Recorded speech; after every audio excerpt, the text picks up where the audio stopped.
Wednesday sees the FOMC step forward with a rate decision that's unlikely to see any movement in terms of policy, but could lay the groundwork for major market moves, given the expectations that the Fed could act if Donald Trump essentially drives the US economy over a cliff. Is that going to happen? Are we actually going to see some pushback from Powell? And what could be the market moves for the likes of the dollar, likes of gold, and US equity markets?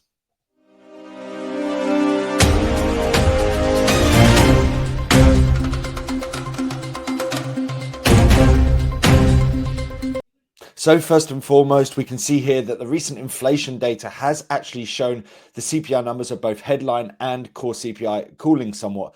That to some extent had eased concerns about inflation in the US. And ultimately, if we see a weakening economy and weakening inflation, it does provide the basis for the Federal Reserve to ease to a greater degree than had previously been the case. Talk of stagflation is reliant, of course, on a stagnant economy and also elevated inflation. That would tie the hands of the Fed. But if we don't see the inflation part of the ticket, then that allows the Federal Reserve to act in a meaningful manner. Of course, there's a lot of talk at the moment about the possibility that Donald Trump is essentially trying to fashion a scenario where we'd see bond yields move towards the downside. They've got a huge amount of debt that's rolling over this year. And if they see elevated borrowing costs, then it just means that the debt pile in the US is going to grow even larger. And so there is specifically a need to drive down the cost of borrowing, and it can come in a number of different ways. One of those ways would be easing from the central bank and perceived easing from the central bank. So if we expect to see rate cuts, if we expect to see QE, that's the kind of thing that could see bond yields moving towards a downside, makes it cheaper for the US government to roll over that borrowing at the end of the term. So certainly the inflation data coming in low has helped people sort of justify the higher expectations for rate cuts. But of course, we haven't necessarily seen a lot of the tariffs actually kick in. Many of the tariffs on like Canada, Mexico, China got pushed down the line, and now we're waiting for the reciprocal tariffs to kick in on the 2nd of April. So by and large, that's not actually going to be factoring into this, but it's nice to see that the trend in terms of the resurgence of monthly inflation, specifically on the CPI front, has cooled in the last month back down towards that 0.2 mark. But inflation certainly still remains a risk. I don't think we're going to be hitting 2% anytime soon. One element that has been notable is that services inflation has been easing a bit, but we've seen manufacturing or goods inflation that's coming up. Certainly, it feels like there are businesses that are essentially trying to preempt those tariffs and moving ahead of time. And so what we've seen here is prices paid elements of both the Philly Fed and the Empire State Manufacturing and the ISM PMI prices paid, all of them moving towards the upside. We're not necessarily seeing that factoring into inflation. You can see here the core CPI and the core PCE both largely flat on a year-on-year basis. And like I said, that CPI figure came in largely flat. But we are seeing some signs that businesses are potentially upping their prices. And we've certainly seen businesses front load their purchases from abroad in anticipation of higher prices down the line as well. So that's certainly something worth bearing in mind. But, you know, we are seeing some signals of potential impending inflation, albeit not necessarily seeing that inflation linked to tariffs coming into play quite yet. In terms of sentiment around the US economy, we're not necessarily seeing a massive deterioration in the US economy right now. But of course, when you see other countries, instead of saying, okay, here's a great preferential trade agreement with the US because you've threatened us with tariffs, they're instead, like the Canadians are doing and like the European Union's doing, instead saying that they're going to impose restrictions or tariffs in return, say hiking up price of electricity being imported in from Canada, things like that. The tariffs that the European Union are placing on US whiskey, those kind of things, that really leads us into a position where consumers are concerned about the direction of travel for the economy and all this talk about a recession, and also at the same time fearful that we're going to see a resurgence in prices because of tariffs. So a sharp decline in terms of both current conditions and the consumer sentiment surveys from Michigan recently, and a sharp spike in terms of the University of Michigan inflation expectations of both the 1-year and the 5-year metrics moving sharply higher. So both of these really point to that stagflation. Here's the stag, here's deflation, right? We're seeing weakness in terms of indicators for the economy and strength in terms of indicators for inflation. That's not a great position to be in, but bear in mind both of these sort of pages essentially highlight sentiment within the market. It's not necessarily something that has right now turned into a massive recession in the US or a massive spike in terms of inflation. So right now we're in the early stage, we're in the sentiment stage. And so, as we move throughout time, we will see, maybe we don't see any improvement in terms of these trade relationships, and ultimately this comes to fruition. But a spike in terms of inflation expectations, not the same as a spike in terms of inflation, but these things also are priced into the markets, because the market isn't just priced based on current data, it's priced on what future data is expected to be. Economic weakness has been going on for some time. If you're comparing the likes of the Citigroup Economic Surprise Index, which essentially says, how is the economic data coming out relative to expectations?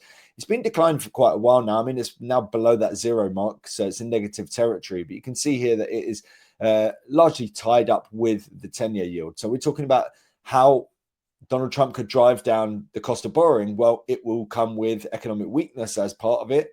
Economic weakness brings lower rates, potential for QE, and a lower yield, because people are fearful around the potential for investing in the market, and therefore they see things like a guaranteed rate of return with a bond from the government as being attractive. And so you see greater demand for bonds, and therefore they don't need to give you as good a yield. And that's why we see yields go down. So all of this plays into that same rhetoric. So if we do see further weakness in terms of the economic data, this is what you'd expect. It'd be further downside in terms of bond yields.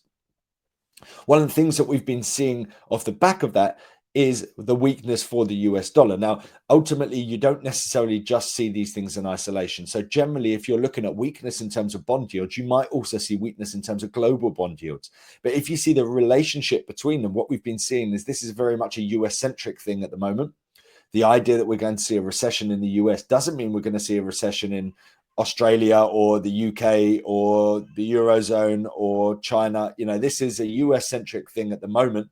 And so that provides the basis for further downside in terms of yields relative to other countries. Most notably, Europe, I think, is the really key one to be looking out for at the moment, because Europe is in a position where it's suddenly saying they're going to ramp up spending. The Germans are essentially trying to pass a new bill that allows them to spend more or increase their debt compared to how they had been shaped up in the past, whereas the US is going in the opposite direction. They're looking to cut back on expenditure. They're simply getting Elon Musk to do their dirty work for them and trying to get rid of government workers and trim down entire teams within the government. And so with the fact that the two are moving in the opposite direction, it all plays into this narrative, which is weakness, relative weakness in terms of yields in the US, and that provides weakness for the US dollar. And that's exactly what we have been seeing. Now, this is a chart that I've been showing you guys since the election, and it's playing out absolutely perfectly. In actual fact, those declines are front running compared to the steepness of the declines in the first year of Donald Trump's presidency back in 2016. But nonetheless, the trajectory remains the same. This is what I was talking about in terms of relative bond yields, right? So what have we seen of late? It's that US bond yields have remained low or declined, whereas European bond yields have been moving towards the upside, part of which is around the idea that they're going to be spending more and taking on more debt. And therefore, there's a perception that their financial position is less stable, and people will demand more. If they want to borrow more, that's fine, but you're going to have to do it at a higher rate. It stands to reason. If I'm going to get a mortgage on my house and I want to borrow 100,000, maybe I get a decent rate. What if I now want to borrow 500,000? They start to question the position that you're in, and you have to pay a higher rate because of that. So what we're seeing here in terms of the relative bond yields has been one of the main drivers of weakness for the US dollar, in particular against the euro. This is the outlook for the Federal Reserve meetings ahead. So this is the year ahead, essentially. Where we are at the moment is on the right-hand side of the chart of 425 to 450. As things stand, markets are not expecting, I'll quickly give you the numbers on this exact meeting, but markets do not expect to see a rate cut this time around. So yeah, 99% chance that we see a pause this time around. So we're not expecting to see anything by way of rate cuts this time around. And instead we look at the sort of outlook for rates. And we've seen a significant change, right? So, if we're looking a month ago, where were we? The most likely event was that we were going to see a single rate cut from now until the end of 2025. Now, where are we? Well, the tallest would be between 50 to 75 basis points worth of cuts. What's interesting about this meeting isn't necessarily the fact that they're going to cut rates. Instead, it's going to be about Jay Powell. And there's been a lot of talk about the Trump put, right? What does the Trump put mean? It means that if the stock market declines to a certain degree, then Donald Trump will step in and save it because he cares so much about the stock market. Well, we're starting to think otherwise because it appears that he doesn't care about the stock market. He says he doesn't look at it himself alongside a number of other members within his government have essentially said, well, if we see a recession, we might see a recession. And also corrections are healthy within stock markets anyway. So they're not necessarily getting put off. Well, what about Jay Powell? Now, Jay Powell might have a put. Maybe he sees the movements within markets and reacts to it with an outlook for additional easing. He also might have the need or desire to step in when necessary if the economy starts to roll over. Right now, like I said, it's all about sentiment surveys. We're not necessarily seeing inflation surge or not. We're not necessarily seeing the US economy tank. But again, a lot of these tariffs haven't actually come into play. So what we're seeing here is what's Jay Powell and the Fed's outlook if the economy turns south, because we're starting to see a lot of talk around that. So arguably the Q&A is probably going to be more important than ever. And so we need to see what the outlook is. Markets have already shifted their expectations. They thought there was going to be one rate cut this year. Now they're thinking 2 to 3. Are they right? Are they wrong? And so the movements around this meeting are likely to be recalibrations or essentially increased confidence in what we're looking at now, right? Well, do we see Powell essentially say, no, we don't see any reason to do anything for a long time now, let Trump sort of do his own thing? Or does he say, if we're in a position that the US economy starts to roll over, then yes, we would stand ready to step in and do more if necessary? Ultimately, it's very difficult because he doesn't know if any weakness in terms of the economy comes alongside a rise in terms of inflation. And the inflation part of the ticket ties his hands. So if we see the stagflation, that's a worst case scenario. If we see inflation remain low, which I believe that is part of Donald Trump's plan because he's doing his best to do that. He's trying to strike a deal with the Russians, which will probably mean that we get more gas flowing around the world. He's also doing his best to drive down oil prices. So he's seeing the energy side of it as a means to be able to keep inflation low, despite the fact that we're likely to see goods inflation in the US if we see tariffs imposed and maintained. But bear in mind, if you look at the breakdown in terms of tariffs that the US would implement reciprocal tariffs on, it's not a huge amount, right? So if you look at the EU, it's not, the EU don't tax everything coming in from the US, but there are specific things that they have implemented it on. And so it's a case of like for like, right? And in actual fact, it might ultimately mean that they take it all off and it could be a net benefit. But so the question mark is, does Powell essentially see the ability to cut rates and ease if we see the economy winding down and suffering in a big way? And if we do see that, then it's going to bolster what we've been seeing so far. What have we been seeing so far? Well, a wider move into lower in terms of yields in the US compared to the likes of Europe, for example, and therefore weakness in terms of the US dollar. However, if he pushes back and essentially says, no, we're probably just going to do one rate cut this year, we don't think we're going to need, be involved in this. We don't necessarily see ourselves as having to step in. That could actually provide a short-term reprieve to the weakness that we're seeing for the US dollar and could hinder sentiment within the stock markets, could also do a similar kind of thing in terms of gold. So I'm going to be looking at all three of those. First and foremost, we're going to look at the likes of euro dollar. So euro dollar, let me just share my screen. For some reason, I did not do that this time. Here we go. So euro dollar, if we go full screen now, there we go. So here is the chart for euro dollar. We can see here exactly how this has played out, right? And, if we're talking about the sort of relationship when it comes to yields and currencies, this is a good example for us to see exactly that, right? So the euro 10-year yield, the US 10-year yield, put on a different scale. And you can see exactly that, right? So this relationship, arguably, because of the fact that it spiked so heavily here, if I was to take that out, there you go. So it's tracking it very well here, but ultimately the 10-year yield sort of bottomed out before we did here, and it spiked pretty sharply here. But essentially you're seeing that same relationship. You're seeing very close relationship. There you go. Look how perfect that is. So the relationship between yields is essentially driving what's happening from an FX perspective. We're sort of taking some of the heat off after that initial move at the moment, but is it a case of us pausing before we push higher once again? Well, that's going to come down to a number of different factors. Does Jay Powell come out and say that he's standing ready to enact a whole raft of easing this year if need be? If that happens, it's likely we're going to see more upside in terms of euro dollar. Does he come out and refute that and say, we don't think we're going to need to act anytime soon? Essentially setting a high bar for action. Well, that could see this pair coming off a bit and that this sort of tops out a little bit for the near term. And you can see here on the 4-hour time frame that in terms of the near-term price action, we are sort of still creating these higher lows, but they're sort of getting closer and closer. So if we start breaking through your sort of 108.22, then it starts looking like we could give some of that back. And certainly as things stand, we have been regaining a huge amount of ground. It looks like we've sort of pulled back and setting ourselves up for a next leg higher.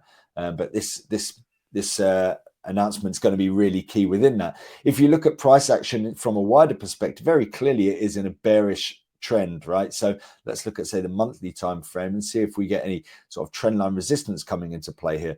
So here we go. Let's see. So we can take one from the top and see if that does anything. So we've got that there.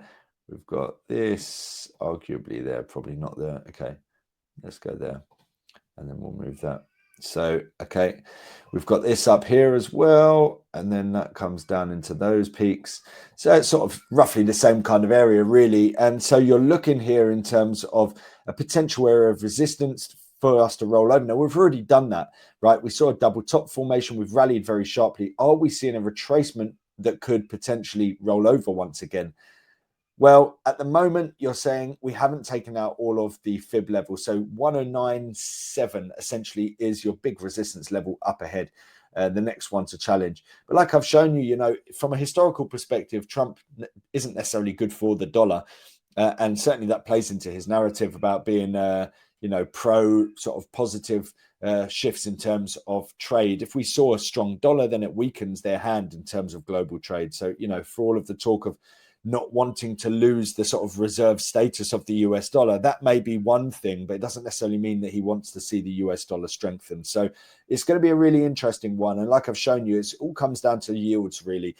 So look out for any shift in terms of rhetoric and tone, and look to see whether it matches up on what markets are expecting at the moment, because markets do think that what's happening in terms of the economy provides the basis for the Federal Reserve to step in and do something. And that's the Fed's turn to confirm that or not. Right, next up, excuse me, I've been playing around with some fibs. So next up, we've got gold, right? So gold, as we see on a monthly time frame, having a great time of it of late. Let's just get it back there. There we go. Lovely chart, something that I've been talking about in recent years and saying that this is going to be an outperformer. And yeah, I mean, you don't get all of them right, but this one seemed pretty clear, because generally gold does very well at times when central banks are easing. And typically you don't necessarily see central banks ease with as much predictability as we've seen here, because of course they needed to hike rates to get inflation under control. But we all knew that at the end of that, they were going to need to cut rates as quickly as they can, because they don't want to damage the economy. And so it's been playing out absolutely perfectly here. If we look at, say, the daily time frame, you can see we've seen this rally. The pullback that we saw here was in line with the weakness that we're seeing for wider markets. And that generally does happen with precious metals, with gold.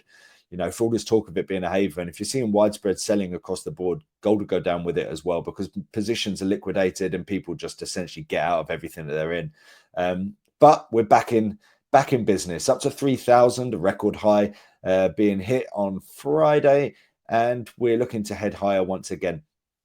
There's a number of different things driving the strength within this chart. So I'm not necessarily going to say all of it comes down to the trajectory of rates, but certainly if we see more easing factored in for the Federal Reserve, I think that provides the basis for additional upside for gold. So if we see him coming out with particularly hawkish statements, then we could see it come off a little bit. But, I'm very hesitant to start calling any sort of top in this market because I still think that it's got plenty of legs on it. And so, certainly if we see particularly dovish comments coming out, then we're looking for further upside and a nice strong move higher. But if we see something relatively hawkish, then yeah, you could pull back. But in my mind, it's probably likely to be a retracement and we'll get the Fibonacci's drawn on. But yeah, certainly this continues to look very strong. And quite frankly, in a world where Donald Trump appears to be hell-bent on breaking relationships with governments around the world, they're probably not that desperate to park their money in the US right now. And given what gold's doing, it's probably looking more attractive than ever to be putting your money in gold when it comes to governments and treasuries around the world. So finally, stocks, of course, have been at the forefront of everyone's mind of late. Everyone on the streets are talking. What's Trump done to equities?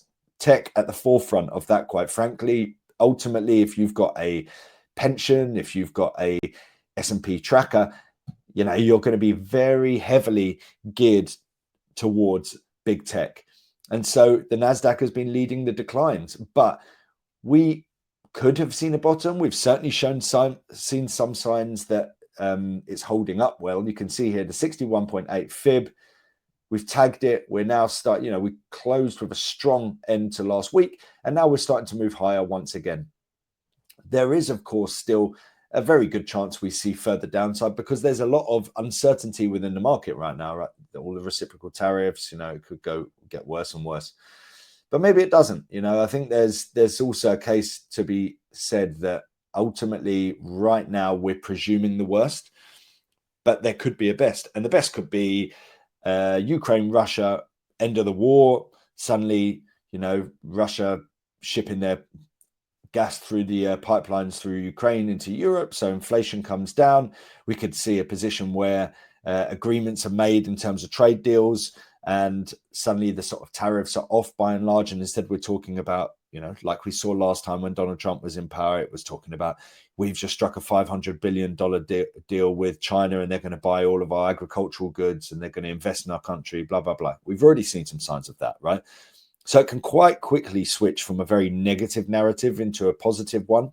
But we're not there right now. But just be aware of that. And that's why volatility is certainly something that we're expecting going forward.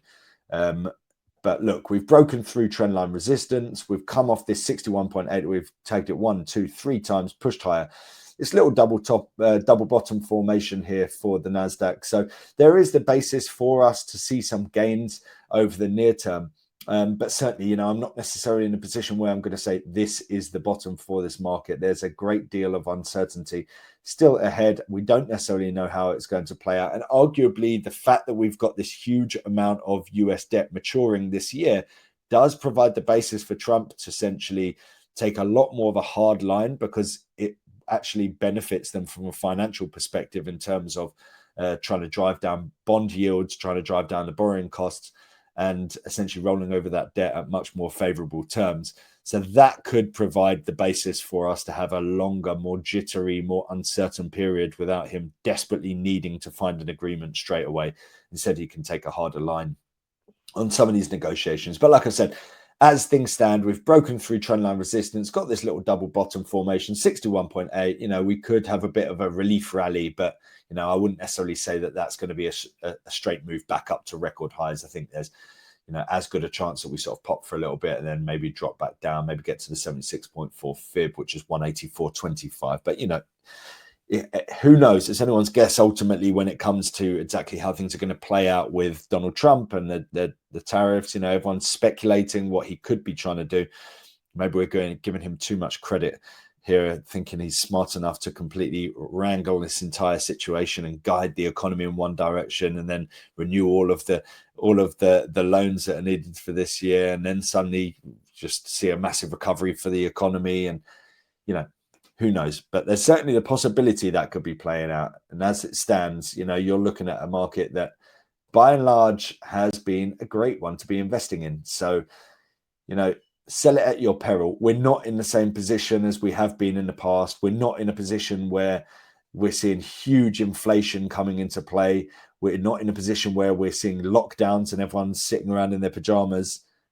We're in a position where Donald Trump at any moment could essentially pull the plug on this thing and then decide, oh, actually, okay, I want the economy to be all right again. And so it is a very different position, but we might see some bumps in the road. And that's why we still could see some downside here for the Nasdaq. Anyway, it's going to be a really interesting meeting. It's not necessarily all about what they do, but instead what they talk about doing down the line that's going to be important. And that down the line is uncertain as well. Like I said, we could see economic deterioration. We could see it hold up well. I mean, the US economy held up very well during a period of time where we saw the boom in terms of inflation and the squeeze in terms of the sort of pockets of the US consumer. Well, they still managed to spend pretty well over in that region. So there's nothing to say that this will suddenly drive a massive recession over in the US, despite what you see on Bloomberg and CNBC. So yeah, hope that's been useful.